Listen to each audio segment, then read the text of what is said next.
Bonsoir à tous.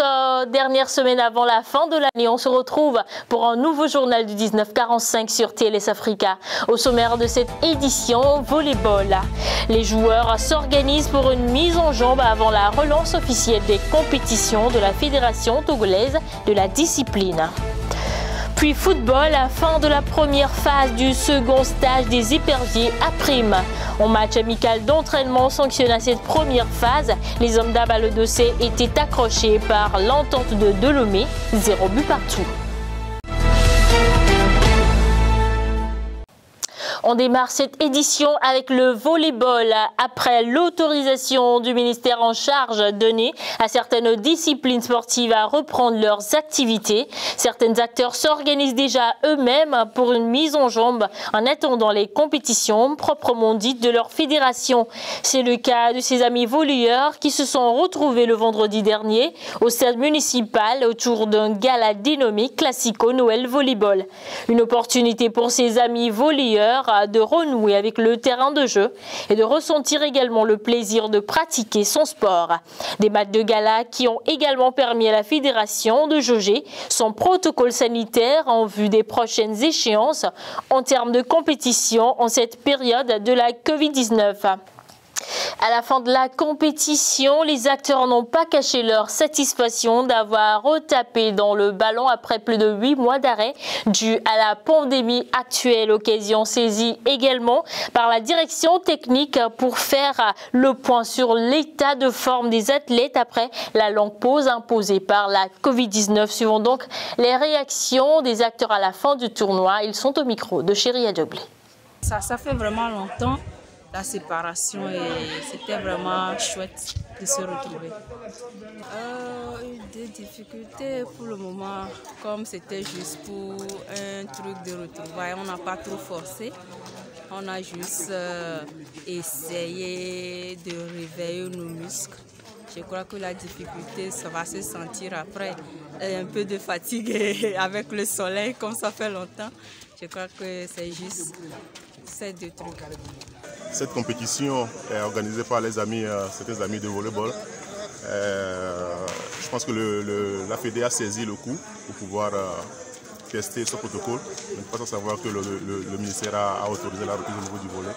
Et donc à notre sein, nous avons établi un projet de protocole pour le soumettre après à l'autorité. Donc sur cette compétition, j'ai proposé à ce qu'on puisse évaluer ce projet de protocole-là, voir quelles sont les insuffisances à corriger. Et Dieu merci, on l'a appliqué sur cette compétition. J'ai vu les insuffisances. On va les corriger et puis faire un document propre pour pouvoir soumettre ça à l'autorité. Au niveau des joueurs, j'ai remarqué qu'au niveau de la condition physique, c'est pas ça. Mais en tout cas, il faut qu'on reprenne. C'est comme une réathlétisation qu'ils sont en train de faire aujourd'hui. Certes, il y a la matière, c'est le volleyball, mais ce n'est pas à un niveau très élevé. Il y a beaucoup de lacunes, mais on se comprend parce que ça fait longtemps qu'ils n'ont pas joué. L'essentiel, c'est de reprendre et de reprendre dans un environnement sain, dans le respect des mesures barrières. On poursuit cette édition avec le football. Les éperviers à prime poursuivent les préparatifs pour le championnat d'Afrique des Nations, prévu du 7 janvier au 7 février 2021 au Cameroun. Ce samedi au stade de Kégué, les poulains de Jean-Paul Abalo ont bouclé la première phase de leur second stage, entamé le 16 décembre dernier par un match d'entraînement face à l'entente de Delomé. Score final, 0 but partout. La rencontre a quand même permis au coach Abalo-Dossé de faire tourner son effectif. Un match amical mettra fin à ce second stage le 30 décembre.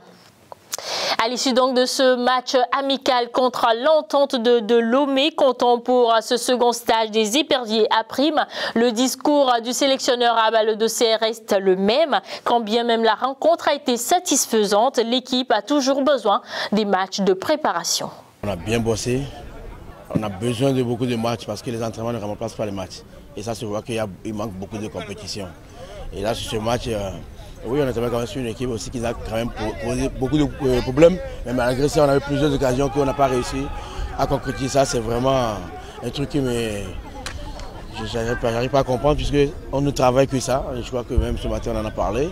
Mais je crois qu'il manque beaucoup de concentration. Et c'est vrai que l'adversaire est quand même plus motivé, parce qu'eux aussi veulent prendre la part de ceux qui sont là. Donc dans l'ensemble, c'est satisfaisant puisqu'on ne prend pas de but et défensivement, on s'est quand même bien comporté. Alors c'est compliqué, parce que vous savez, en règle générale, quand on arrête la compétition 1 mois, il faut 3 mois de compétition pour arriver à son meilleur niveau. Là, imaginez, là ça fait plus de 10 mois qu'ils n'ont pas joué. Et donc c'est pas facile. Les automatismes, il faut retravailler tout, alors qu'on n'a pas même non plus beaucoup de temps. Et la préparation physique, on ne peut pas le faire non plus tout le temps. Donc c'est compliqué. Mais bon, on va essayer de trouver vraiment les moyens qui vont nous permettre vraiment d'être vraiment au point avant Cameroun.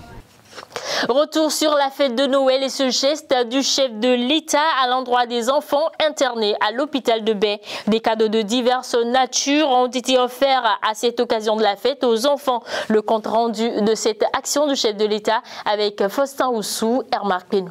À l'hôpital de Baie, la surprise était de taille pour les enfants et les femmes qui viennent d'accoucher. Le chef de l'État leur a offert des kits pour une fête plus agréable. Nous nous plions à la tradition de la célébration de Noël et je viens au nom du président de la République, M. Faure Essassina Gnassingbé, pour venir offrir des cadeaux aux enfants et leur donner un peu la gaieté et la joie en ce moment de fête de Noël. La directrice de l'hôpital de Baie apprécie à sa juste valeur l'acte du chef de l'État. Ce don vient, à point nommé, soulager les parents qui sont déjà sous le poids et la pression de la santé de leurs enfants, surtout en cette période de fête de fin d'année. Les autorités locales n'ont pas caché leur satisfaction. Pour elles, l'action du chef de l'État est très significative. En tant que maire de la commune Golfe 1 et président du conseil d'administration de l'hôpital de Baie, je tiens vraiment très sincèrement, au nom de tout le personnel, au nom de la direction générale et au nom de tous les concitoyens de la commune, à dire un grand merci au chef de l'État d'avoir pensé, comme d'habitude, aux enfants malades ou bien aux enfants qui sont hospitalisés dans notre hôpital. Et ce geste nous réconforte et traduit encore une fois son rapprochement à la communauté Baie. Les bénéficiaires ont aussi apprécié ce geste d'amour et de solidarité du chef de l'État Faure Gnassingbé. Politique à présent, le Conseil des ministres a tenu la semaine dernière à examiner un avant-projet de loi, adopter 2 projets de décret et écouter cette communication. Au rang des communications figure celle relative aux actions de modernisation du réseau routier togolais et des dispositifs de péage présentés par le ministre des Travaux publics.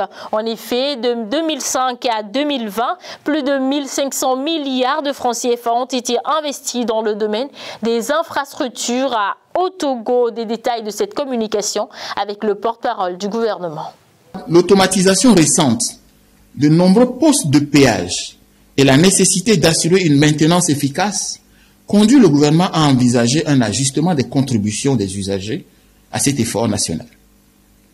Pour mémoire, chaque année, le besoin de financement pour l'entretien régulier des routes revêtues non revêtues s'élève à environ 30 milliards de francs CFA, tandis que les ressources budgétaires totales mobilisées se situent en moyenne autour de 17 milliards CFA par an. Afin de combler cet écart, les tarifs des contributions des usagers, les engins à 2 roues, les tricycles, les véhicules légers, les véhicules poids lourds de toutes catégories seront ajustés d'ici les prochaines semaines afin de tenir compte des enjeux d'entretien et de modernisation de notre réseau routier.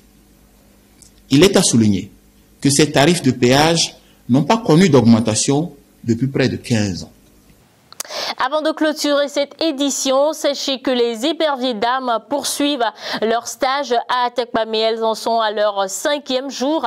Le stage prendra fin mercredi prochain. C'est la fin de cette édition. Merci de l'avoir suivi. Merci à la réalisation. Restez sur Télés Africa.